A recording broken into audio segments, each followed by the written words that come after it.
नमस्कार दोस्तों, कैसे हैं आप सब। स्वागत है आप सभी का परीक्षा टॉक्स में। आज हम बात करने वाले हैं हिंदी साहित्य के भक्ति काल से रिलेटेड प्रश्नों पर, जिसमें हम 200 प्लस एमसीक्यू क्वेश्चंस करेंगे जो पेपर की दृष्टि से बहुत ही महत्वपूर्ण है। पेपर में आए हुए प्रश्न हैं और जिनसे जुड़े प्रश्न पेपर में आते ही रहते हैं। आज हम उन पर बात करेंगे, ठीक है, भक्ति काल से जुड़े बहुत ही महत्वपूर्ण प्रश्नों पर, ठीक है। तो बात करते हैं प्रश्न नंबर 1 पर। हमारा प्रश्न नंबर 1 है, भक्ति का सर्वप्रथम उल्लेख किस ग्रंथ में मिलता है। कौन सा ग्रंथ है जिसमें सबसे पहले भक्ति का उल्लेख किया गया है, ठीक है। वो है श्वेताश्वतर उपनिषद। श्वेताश्वतर उपनिषद है जिसमें सबसे पहले भक्ति का उल्लेख किया गया है, भक्ति के बारे में लिखा गया है।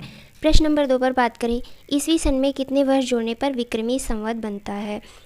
ईस्वी में जो सन दिया जाता है हमारा ईयर, उसमें कितने वर्ष जोड़ेंगे जो विक्रमी संवत बनेगा, तो है 57 वर्ष, ठीक है। जैसे कि ये देखिए 1375 है, तो 1375 में का अगर हमें विक्रमी संवत निकालना है तो उसमें क्या करना पड़ेगा, 57 वर्ष क्या है जोड़ने पड़ेंगे, ठीक है।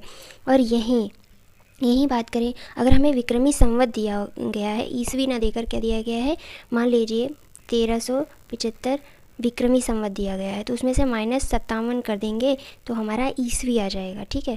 ईस्वी निकालने के लिए 57 माइनस करना है और क्या कहते हैं, विक्रमी संवत निकालने के लिए ईस्वी में 57 जोड़ देना है, ठीक है।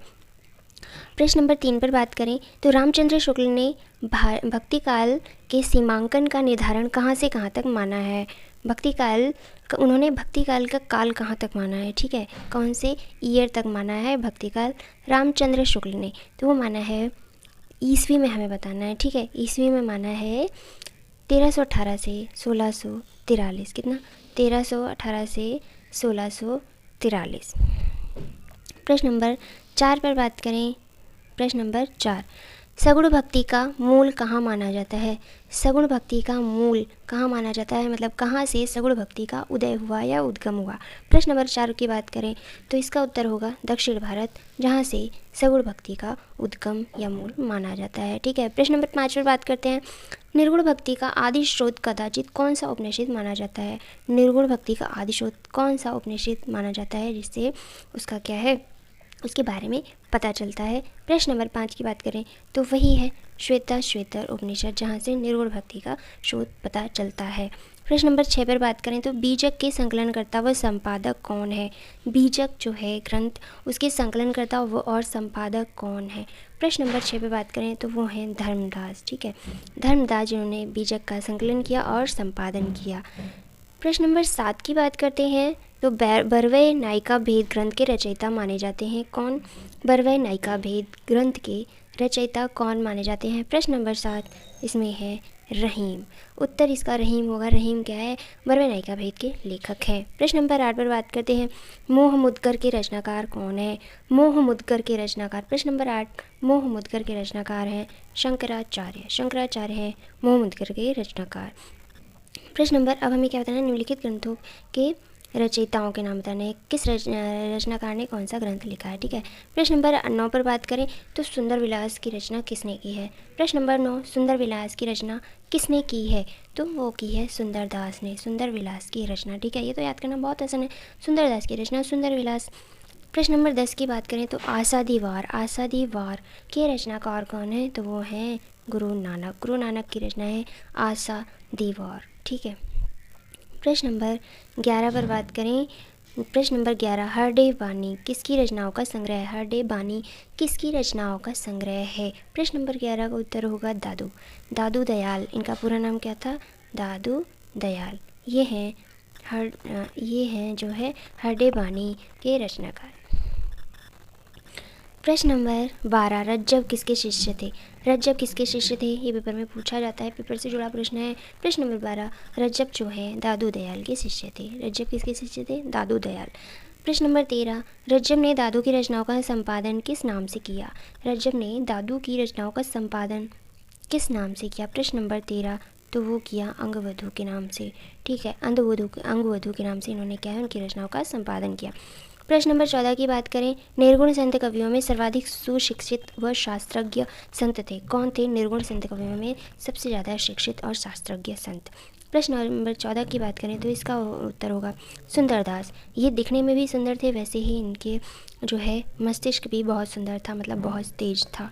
ये जो है शिक्षित, सबसे ज़्यादा शिक्षित जो है निर्गुण संत माने जाते हैं। ठीक है, आगे बात करते हैं। प्रश्न नंबर 15 की बात करें, प्रश्न नंबर 15 की बात करें तो प्रबंधकार कवि की भावुकता का सबसे अधिक पता यह देखने से चल सकता है कि वह किसी आख्यान के अधिक मर्मस्पर्शी स्थलों को पहचान सका है या नहीं। ठीक है, यह उक्ति किस आलोचक की है। ठीक है, इसका उत्तर हमें बताना है कि प्रबंधकार कवि की भावुकता, मतलब जो है काव्य लिख रहा है, वो कवि है, उसकी भावुकता तब पता चलती है कि वह किसी जो है घटना है उसके जो है भावनाओं को क्या है पहचान पा रहा है कि नहीं। ठीक है, या उसका मंतव्य क्या है उस काव्य की रचना का। ठीक है, तो ये जो है पंक्ति लिखने वाले हैं या आलोचक हैं, प्रश्न नंबर 15 का उत्तर होगा 2, ऑप्शन नंबर 2, रामचंद्र शुक्ल। ठीक है, प्रश्न नंबर 16 की बात करें, गोरख जगायो जोग भक्ति भगायो लोग, गोरख जगायो जोग भक्ति भगायो लोग पंक्ति किसकी है, किस कवि ने लिखा है, यह तो वो है तुलसीदास। इस पंक्ति का रचना करने वाले हैं तुलसीदास। प्रश्न नंबर 16 पर बात करें, द्वैतवाद के संस्थापक थे, द्वैतवाद के संस्थापक कौन है, ये तो प्रश्न में पूछे जाते हैं। ठीक है, तो द्वैतवाद के संस्थापक हैं मध्वाचार्य। कौन है, मध्वाचार्य हैं द्वैतवाद के संस्थापक। प्रश्न नंबर 18, अद्वैतवाद के संस्थापक। अब हमें बताना है अद्वैतवाद के संस्थापक, तो वो हैं शंकराचार्य। शंकराचार्य, शंकर जी अद्वितीय थे, तो इसलिए अद्वैतवाद की स्थापना शंकराचार्य ने की है। ठीक है, प्रश्न नंबर 19, कबीर तथा अन्य निर्गुणपंथी संतों के द्वारा अंतः साधना में रागात्मिका भक्ति और ज्ञान का योग तो हुआ, पर कर्म की दिशा वही रही जो नाथपंथियों के यहाँ थी। ये पंक्ति किसकी है, किस आलोचक ने यह पंक्ति लिखी है। प्रश्न नंबर 19 का उत्तर होगा रामचंद्र शुक्ल। ठीक है, रामचंद्र शुक्ल से जुड़े प्रश्न तो वैसे ही बहुत ही महत्वपूर्ण माने जाते हैं हिंदी साहित्य के। ठीक है, प्रश्न नंबर 20 पर बात करें, नामदेव जी की भक्ति किस प्रकार की थी, नामदेव जी की भक्ति किस प्रकार थी, वो किस जो है काल से जुड़े थे। प्रश्न नंबर 20 की बात करें तो उत्तर होगा सगुण निर्गुण दोनों कालों से जुड़े थे नामदेव जी। ठीक है, प्रश्न नंबर 21 पर बात करें, अहिंसावाद और प्रपत्तिवाद किस संप्रदाय की देन है, अहिंसावाद और प्रपत्तिवाद किस संप्रदाय की देन है। प्रश्न नंबर 21 की बात करें तो इसका उत्तर होगा ऑप्शन नंबर 2, वैष्णव संप्रदाय की देन है अहिंसावाद और प्रपत्तिवाद। प्रश्न नंबर 22 की बात करें, झिलमिल झगड़ा झूलते बाकी रही न काहू, गोरख अटके कालपुर कौन कहावे साहू। इन पंक्तियों के रचयिता कौन माने जाते हैं। प्रश्न नंबर 22 की बात करें तो इसका उत्तर होगा ऑप्शन नंबर 3, कबीर। झिलमिल झगड़ा झूलते बाकी रही न काहू, गोरख अटके कालपुर कौन कहावे साहू।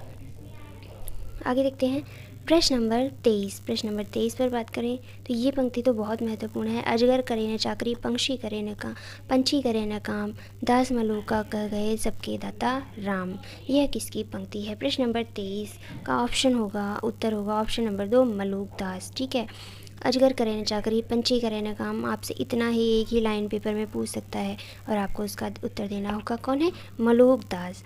प्रश्न नंबर 24 की बात करें, रामावत संप्रदाय के प्रवर्तक कौन थे। रामावत संप्रदाय के प्रवर्तक, प्रश्न नंबर 24 का उत्तर होगा रामानंद। रामावत संप्रदाय के प्रवर्तक रामानंद।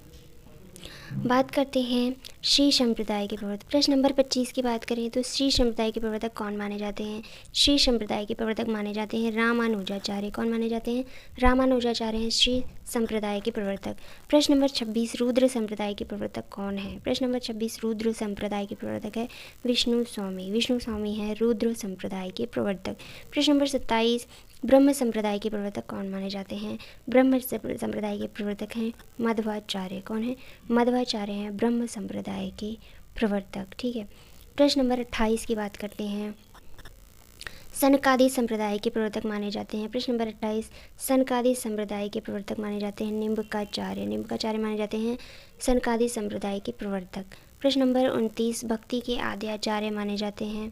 प्रश्न नंबर 29, भक्ति के आद्य आचार्य माने जाते हैं तो वो हैं रामानुजाचार्य। रामानुजाचार्य जो है उनको भक्ति का आद्य आचार्य माना जाता है। प्रश्न नंबर 30 की बात करें, रामानंद के शिष्यों की संख्या कितनी मानी जाती है। रामानंद के शिष्यों की संख्या 12 मानी जाती है। कितनी मानी जाती है, 12। प्रश्न नंबर 31 की बात करें, रामानुज के गुरु का क्या नाम था? रामानुज के गुरु का क्या नाम था? प्रश्न नंबर 31, रामानुज के गुरु का क्या नाम था? वो है कांचीपूर्ण। कांचीपुर था रामानुज के गुरु का नाम। प्रश्न नंबर 32, शुद्धाद्वैतवाद का प्रतिपादक दार्शनिक ग्रंथ। शुद्धाद्वैतवाद का प्रतिपादक दार्शनिक ग्रंथ कौन सा है? प्रश्न नंबर 32 का उत्तर होगा उत्तर मीमांसा। उत्तर मीमांसा शुद्धाद्वैतवाद का प्रतिपादक दार्शनिक ग्रंथ है। प्रश्न नंबर 33, योग साधना के प्रवर्तक आदि गुरु। प्रश्न नंबर 33, योग साधना के प्रवर्तक आदि गुरु कौन है? प्रश्न नंबर 33 की बात करें तो वो हैं शिव। शिव हैं योग साधना के प्रवर्तक आदि गुरु, शिव को माना जाता है। प्रश्न नंबर 34, आलवार संतों की संख्या कितनी मानी जाती है? आलवार संतों की संख्या कितनी है? प्रश्न नंबर 34 में बताना है, तो इसका उत्तर होगा ऑप्शन नंबर 2, 12। आलवार संतों की संख्या 12 है। विशिष्टाद्वैतवाद के प्रवर्तक कौन माने जाते हैं? प्रश्न नंबर 35, विशिष्टाद्वैतवाद के प्रवर्तक हैं रामानुज। कौन है? रामानुज। प्रश्न नंबर 36 की बात करें तो मध्ययुगीन रामकाव्य परंपरा के अंतिम राम भक्त कवि हैं। मध्ययुगीन रामकाव्य परंपरा के अंतिम राम भक्त कवि कौन माने जाते हैं? प्रश्न नंबर 26 में बात करें तो ये हैं विश्वनाथ, जिनको राम भक्ति काव्य परंपरा का अंतिम राम भक्त कवि माना जाता है।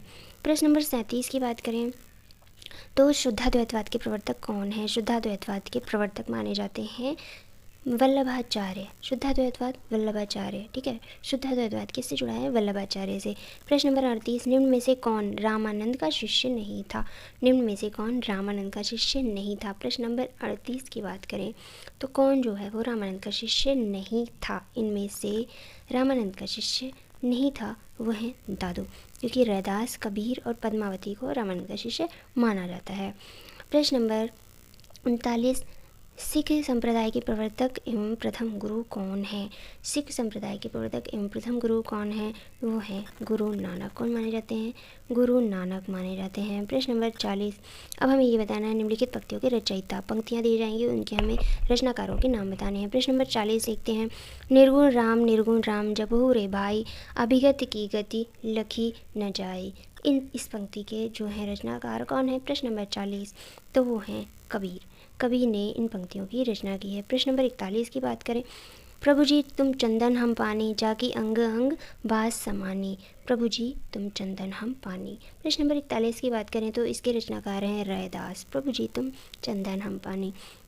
प्रश्न नंबर 42 की बात करें, कबीर काड़ी राखी नहीं वर्णाश्रम षटदर्शनी। इसके रचनाकार कौन है? प्रश्न नंबर 42 की बात करें तो है नाभादास। कबीर काड़ी राखी नहीं वर्णाश्रम षटदर्शनी। प्रश्न नंबर 43 की बात करते हैं, निर्गुण ब्रह्म को कियो समाधु तभी चले कबीरा साधु। निर्गुण ब्रह्म को कियो साधु तभी चले कबीरा साधु। प्रश्न नंबर 43 का उत्तर होगा दादू। दादू, ठीक है। दादू दयाल इनका पूरा नाम है, जिनके शिष्य रज्जब कहे जाते हैं, ठीक है। रज्जब ने इनकी जो है रचनाओं को अंगबधू नाम से इनकी रचनाओं का संकलन किया है। प्रश्न नंबर 44 की बात करें, जो जोगी जाके मन में मुद्रा, सो जोगी जाके मन में मुद्रा, रात दिवस न करई निद्रा।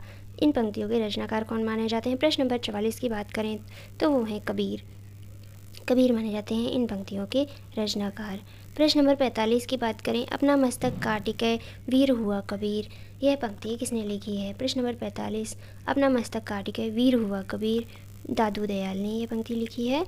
प्रश्न नंबर 46, किस संत कवि के पद निर्गुण बाणी के नाम से प्रसिद्ध हैं? कौन सा कवि है जिनकी पंक्तियाँ जिनके पद निर्गुण बाणी के नाम से प्रसिद्ध हैं? ये हमें बताना है प्रश्न नंबर 46 में, तो ये उसका उत्तर है कबीर, ठीक है। प्रश्न नंबर 47 की बात करें तो रैदास के पद किस नाम से प्रसिद्ध हैं? रैदास के पद किस नाम से प्रसिद्ध है, हमें ये बताना है। प्रश्न नंबर 47 की बात करें तो वो हैं बानी नाम से। रैदास के पद जो हैं बानी नाम से प्रसिद्ध हैं। प्रश्न नंबर 47।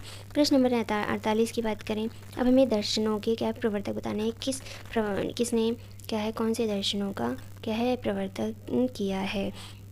वो है मीमांसा दर्शन। प्रश्न नंबर 48 में मीमांसा दर्शन का प्रवर्तक कौन है? मीमांसा दर्शन का प्रवर्तक कौन माना जाता है? प्रश्न नंबर 48 में इसका उत्तर है जैमिनी। Option number 2 Jaimini. प्रश्न नंबर 49 सांख्य दर्शन। प्रश्न नंबर 49 सांख्य दर्शन। सांख्य दर्शन का प्रवर्तक किसे माना जाता है? प्रश्न नंबर 49 की बात करें तो वो है कपिल। सांख्य दर्शन का प्रवर्तक कपिल को माना जाता है।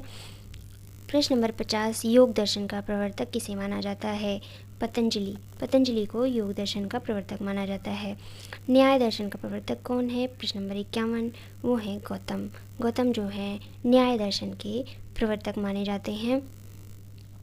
प्रश्न नंबर 52 चारवाक दर्शन का प्रवर्तन किसने किया है? चारवाक दर्शन के प्रवर्तक कौन है? प्रश्न नंबर 52 वो है मार्स्यत्य। कुछ इस तरीके से ही उच्चारण होगा इसका, मार्स्यत्य। ठीक है, चारवाक दर्शन के प्रवर्तक ऑप्शन नंबर 3 सही होगा। प्रश्न नंबर 53 जैन दर्शन स्याद्वाद के प्रवर्तक कौन माने जाते हैं? जैन दर्शन या फिर स्याद्वाद। प्रश्न नंबर 53 की बात करें तो यह है पार्श्वनाथ। पार्श्वनाथ जो है जैन दर्शन के प्रवर्तक माने जाते हैं। सूफी काव्य परंपरा के पहले कवि कौन माने जाते हैं? ये बताना है हमें। प्रश्न नंबर 54 में कि सूफी काव्य परंपरा के पहले कवि कौन माने जाते हैं? प्रश्न नंबर 54 की बात करें तो वो है मुल्ला दाऊद, जो है सूफी काव्य परंपरा के पहले कवि मुल्ला दाऊद।